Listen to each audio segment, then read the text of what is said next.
Hello students. Chapter चल रहा है हमारा फोर्थ प्राणी जगत, जिसमें हम अपने प्राणी जगत में 11 संघ थे। 11 संघ के बारे में पढ़ रहे थे। तो सबसे पहले जो हमने संघ पढ़ा था वो था पोरीफेरा, जिसका एग्जाम्पल था हमारा स्पंज। और दूसरा पढ़ा था हमने नाइडेरिया। नाइडेरिया फिर सीलेंट्रेटा, जिसको निमेटोब्लास्ट या नाइडोब्लास्ट भी कहते हैं। ठीक है, तो हमने उसके बारे में जाना अच्छे से। अब जानते हैं हम अपने नेक्स्ट संघ टीनोफोरा, यानी कि जो हमारा तीसरा संघ है टीनोफोरा। तो ये जो इस संघ में जितने भी आते हैं, जितने भी प्राणी आते हैं, ये होते हैं, ये इन्हें समुद्री अखरोट के नाम से जाना जाता है, क्योंकि ये समुद्री होते हैं, समुद्री जल में पाए जाते हैं, लवणीय होते हैं ये। तो बहुत ही छोटा संघ है ये आपका, इतना ज़्यादा बड़ा संघ नहीं है, तो इस पर ध्यान दीजिए आप।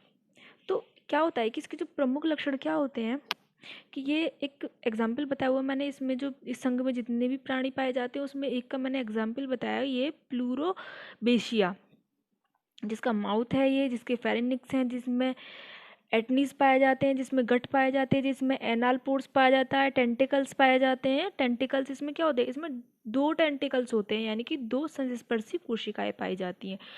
और आपने देखा होगा कि एक जीव ऐसा होता है जिसमें लाइट जलती है, तो वो इसी टीनोफोरा संघ से आते हैं वो प्राणी। ये वही जीव है जिसमें लाइट जलती है, यानी कि यहाँ पे अगर आप देखेंगे गूगल पे सर्च करके तो क्या दिखाई देगा, काफ़ी अट्रैक्टिव दिखेगा आपको।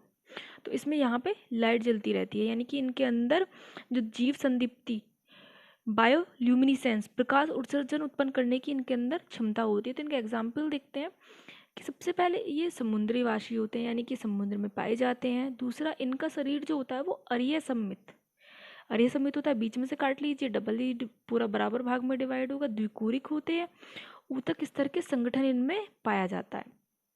इनके शरीर में क्या होता है, इनके शरीर में 8 बाह्य कंकाल होते हैं। इनकी जो पक्षमाभि कंकाल पट्टिकाएं होती हैं, कॉम्ब प्लेट, वो 8 होती हैं, और इनके चलने व तैरने में ये सहायता प्रदान करती हैं इनको।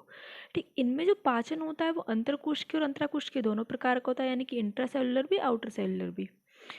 और इनमें जीव संदीप्ति जो होती है, बायोल्यूमिनिसेंस, वो प्रकाश उत्सर्जन उत्पन्न करने की इनके अंदर क्षमता होती है। और इनमें दंश कोशिकाएं जो होती हैं, दंश कोशिकाएं इनके अंदर नहीं पाई जाती, क्योंकि हम देख रहे थे अपने निमेटोब्लास्ट या नाइडेरिया संघ में कि उनमें दंश कोशिकाएं पाई जा रही थी। ठीक है, तो वो जो हमारा नाइडेरिया संघ था वो काफ़ी हमारा डेवलपिंग, यानी कि काफ़ी डेवलप था वो। उसमें क्या हो रहा था, उसमें क्या हो रहे थे, उसमें कोरल भी पाए जा रहे थे, मूंगा कैल्शियम कार्बोनेट बनाने की उनके अंदर क्षमता थी। उनके जीवन चक्र में पीढ़ी एकांतरण भी हो रहा था, उन दोनों के बीच, अस्त्रों के बीच मीजोगिलिया पाया जाता, जिसमें किसी प्रकार की कोई कोशिका नहीं पाई जाती थी।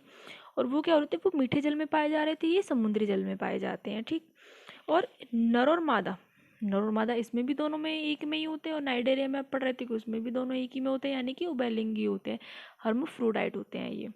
नर और मादा एक ही में होंगे, और जो भी जनन होगा वो एक ही प्राणी के अंदर होगा, अंदर ही होगा, इंटरनल हो चाहे वो आउटर हो, तो जनन एक ही प्राणी के अंदर होगा। और दूसरा, इनमें लैंगिक जनन होता है, इनमें लैंगिक जनन होता है। नाइडेरिया में हम क्या पढ़ रहे थे, उसमें लैंगिक जनन भी हो रहा था, अलैंगिक जनन भी हो रहा था। जो पीढ़ी एकांतरण था उसमें लैंगिक जनन भी हुआ था और अलैंगिक जनन भी हुआ था, यानी कि उसमें दोनों ही जनन हो रहे थे। इनमें लैंगिक जनन होता है बस। जो निषेचन होता है इनमें बाह्य होता है, और परिवर्धन अप्रत्यक्ष होता है। परिवर्धन अप्रत्यक्ष यानी कि लार्वा बनाने की क्षमता इनके अंदर भी होती है। क्या करते हैं ये कि स्टार्टिंग में जब इनका जनन होता है, यानी कि जब ये जन्म देते हैं किसी भी अपने जीव को, तो उसकी पता नहीं चल पाता कि क्या है क्या नहीं है, यानी कि वो उसकी जो शेप होगी वो डिफरेंट होगी। बाकी जब धीरे धीरे धीरे धीरे वो डेवलप हो जाएगा, एक मैच्योर स्टेज पे आ जाएगा, तो वो तब जाके पता चलेगा कि ये टीनेफोरा संघ से, या फिर इस प्राणी का नाम ये, जैसे कि मैं आपको नाइडेरिया संघ में बता रही थी, मेंढक का लार्वा होता है। तो मेंढक का जो लार्वा होता है वो स्टार्टिंग में मछली जैसा दिखता है, उसमें पूंछ होती है, फिर धीरे धीरे धीरे वो लुप्त हो जाती है और वो मेंढक की शेप में आ जाते हैं। ठीक है, इनमें साधारणतः दो संस्पर्शक पाए जाते हैं। इन पर एडहेसिव सेल आसंजक कोशिकाएं पाई जाती हैं। दो संस्पर्शक यानी कि दो टेंटिकल्स पाए जाते हैं और इन पर एडहेसिव सेल पाई जाती है। इनमें जो कंकाल होता है वो और उत्सर्जी तंत्र में नहीं पाया जाता।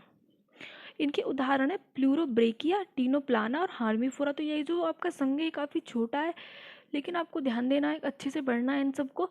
बाकी अब फिर अपना नेक्स्ट संघ हम दूसरे उसमें स्टार्ट करेंगे, दूसरी वीडियो में।